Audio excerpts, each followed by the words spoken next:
O ministro Alexandre de Moraes, do Supremo Tribunal Federal, determinou que a Procuradoria-Geral da República se manifeste sobre suposta interferência do presidente Jair Bolsonaro na Polícia Federal, no caso da alegada corrupção no Ministério da Educação. Em despacho nesta terça-feira, Moraes encaminhou à PGR um pedido do senador Randolfo Rodrigues, que pediu a adoção de medidas em relação ao caso. O pedido do parlamentar a Moraes destaca a conversa que o ex-ministro Milton Ribeiro teve com a filha e afirma se tratar de sinal de interferência. Esta é a terceira ação do gênero que o STF envia à PGR em 2 dias. Como mostramos ontem, a ministra Carmen Lúcia também pediu que a Procuradoria se manifeste pelo mesmo fato. Foi pedido do Randolfo Rodrigues? Isso. De novo? Sim. Mas ele não pediu também uma CPI? Sim. Quer dizer, ele quer uma CPI e também quer que Ação do Supremo. Ação do Supremo. Então é o seguinte, no caso do Randolfo, eu me limito a dizer que esse é o cara que mais estimula, alimenta e anaboliza a judicialização da política. É ele. Quanto ao Alexandre de Moraes, já falei muito dele, então é o seguinte, eu dou 72 horas para o Alexandre de Moraes explicar por que ele atende a todos os pedidos de um senador de 5ª categoria como Randolfo Rodrigues. E o deputado federal Paulo Eduardo Martins apresentou uma proposta de emenda constitucional para limitar os poderes do Supremo Tribunal Federal e mudar alguns parâmetros de funcionamento da Corte. O projeto visa alterar a idade mínima para ingresso no STF de 35 para 50 anos e ainda estabelece mandato de 9 anos para os ministros. A proposta também proíbe decisões monocráticas em matérias constitucionais e muda o entendimento para a transformação de lei ou ato normativo em algo inconstitucional. Atualmente, a inconstitucionalidade é válida pela maioria absoluta do STF. No entanto, a PEC quer alterar para 2/3 dos membros. A proposta está em fase de coleta de assinaturas. Para que seja oficialmente protocolada e possa tramitar no Congresso, são necessárias 171 adesões de deputados federais. Parabéns ao meu amigo deputado Paulo Eduardo Martins. Essa é a resposta apropriada, constitucional e republicana ao ativismo judicial sem controle, que esse sim ameaça a democracia e a república. Esse ativismo jogou na lata do lixo o Estado de Direito, o devido processo legal e a imunidade parlamentar. Ele criou crimes sem que houvesse uma lei anterior. Ele criou inquéritos ilegais e implantou a censura e a punição de banimento por crimes de opinião. Não existe crime de opinião em uma democracia. Juízes não podem fazer política. A população de um país inteiro não pode ser feita de boba. Há um limite para tudo. Já era hora do Congresso Nacional acordar e sentir o mau cheiro de tirania que paira no ar. Por isso, parabéns ao meu amigo Paulo Eduardo Martins. É o Congresso que cria as leis, né? É ele que legisla, está no nome, legislativo, e não o Supremo. O Supremo deve cumpri-las, o que não está fazendo. E o Congresso deve criar leis para deter essa intromissão em atribuições dos outros, o que também não tem feito. Também estou plenamente de acordo com o deputado federal Paulo Eduardo Martins. Eu vi hoje um vídeo em que um desembargador de um tribunal regional federal diz isso, que é um negócio tão simples quanto chocante, né? Ele está falando de outro julgamento, está emitindo aí o seu voto, proferindo o seu voto, ligado a um outro julgamento, repito, e ele fala sobre o sistema judiciário, como é que é a acusação, como é que funciona a defesa. Ele diz, olha aqui, quando é que nós juízes, iremos protestar contra a existência de um inquérito que transforma a mesma pessoa em ré, acusadora e julgadora, que é o famoso o inquérito do fim do mundo, o inquérito da pouca vergonha, conduzido pelo Alexandre de Moraes, em que ele cita o deputado Daniel Silveira. A mesma pessoa se diz ofendida portanto é vítima, acusa, então se substitui o promotor e julga. Se você fala disso, eu quero ver a Ana Paula explicar isso para algum americano sensato, né? Como é que eles vão entender? Não dá para entender. No Brasil isso corre há quantos anos? 3. O inquérito do fim do mundo já daqui a pouco está grisalho.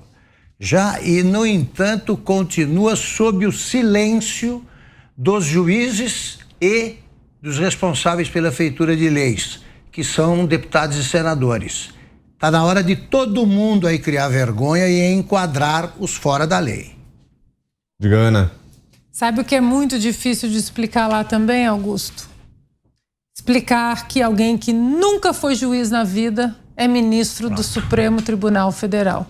São quantos juízes? É um só, né? Só o Fux? Só o Fux, que foi juiz de carreira. Foi juiz de carreira. Que foi juiz de carreira. Esqueceu, né? Esqueceu que foi também. Você abandonou também a carreira, né? Encerrou a carreira. Então, eu acho que parabéns ao deputado Paulo Eduardo Martins, né? Aqui, a idade mínima para ingresso de 35 para 50 anos, acho que é um bom ponto. Mas eu acho que importante também nessa proposta é a proibição de decisões monocráticas em matérias constitucionais. Isso é um ponto importantíssimo nesse projeto. Agora, se desse para colocar nesse projeto, ministro só pode ser ministro se for juiz. Porque não adianta, você precisa entender da Constituição, das leis, de como as leis são aplicadas, de jurisprudência. Hoje nós temos ministros na Suprema Corte que abrem a Constituição e interpretam como eles bem entendem. Barroso, por exemplo, já disse que o STF ele tem a obrigação de interpretar a Constituição de maneira com que a sociedade espera, que a sociedade vai mudando e eles têm que interpretar a Constituição. Tá bom. E não é assim. Ele sabe. E não é assim. Se querem mudar as leis, esses ministros, eles têm que aposentar as suas togas e se candidatar às câmaras, né, ao nosso Congresso, às casas legislativas. Então, quem sabe um dia, né, os nossos ministros da Suprema Corte, eles serão juízes de carreira, juízes sérios. Isso é perfeito, porque essa questão da idade eu achei muito interessante. Aos 50 anos, como um juiz começa a trabalhar em média com 25, 26, é o juiz de primeira instância. Aos 50 ele terá 25 anos de experiência em julgamento. Perfeito. Ali, no Supremo, chega o Toffoli, reprovado 2 vezes no concurso para ingresso da magistratura paulista, julgando já o mensalão. E tal. Esse é o Supremo brasileiro, notório saber e reputação ilibada. Que bonito isso. Tem uns que não tem nenhum, nem outro. É isso. Essa emenda do deputado, ela é muito boa, porque ela define ali critérios que estão na base de várias emendas que estão lá, entre 22. Entre elas está a que define mandatos, né, para o ministro do Supremo Tribunal Federal. Eu acho isso muito importante, que seja de 8 anos e longe dos mandatos dos presidentes, né, e outras regulamentações. Não pode ficar tão solto assim. E sobre o deputado, eu queria dizer o seguinte, eu gosto de alguns projetos dele. Por exemplo, é muito importante que ele fala que o juiz não pode fazer perguntas durante as oitivas.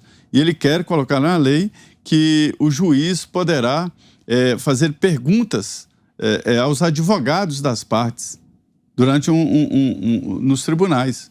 Perguntar aos advogados o que eles querem, enfim, que possa conversar. Outro projeto dele muito importante é que ele aumenta a hipótese de crime de responsabilidade de ministros do Supremo Tribunal Federal. Essa definição, regulamentação de crimes de responsabilidade de ministros do Supremo é muito importante. Por último, o projeto dele que cria voucher para um aluno estudar numa escola privada, quando não houver vaga na escola pública. Eu te garanto que um voucher assim fica muito mais barato que manter um aluno numa faculdade pública ou numa escola pública. Vai fazer as contas e aí veremos. Diga, Augusto. Não, é que eu acho que como o nosso Supremo não funciona, não está funcionando. né, como quer a maioria da população. Até isso a gente vê nessas pesquisas sobre a opinião do povo brasileiro, né, sobre o atual Supremo. E outro dia a Ana Paula contou como é que são as coisas nos Estados Unidos, e eu fiquei encantado pela simplicidade e eficácia. Então, como é que ela? Eu queria pedir a Ana Paula que contasse outra vez.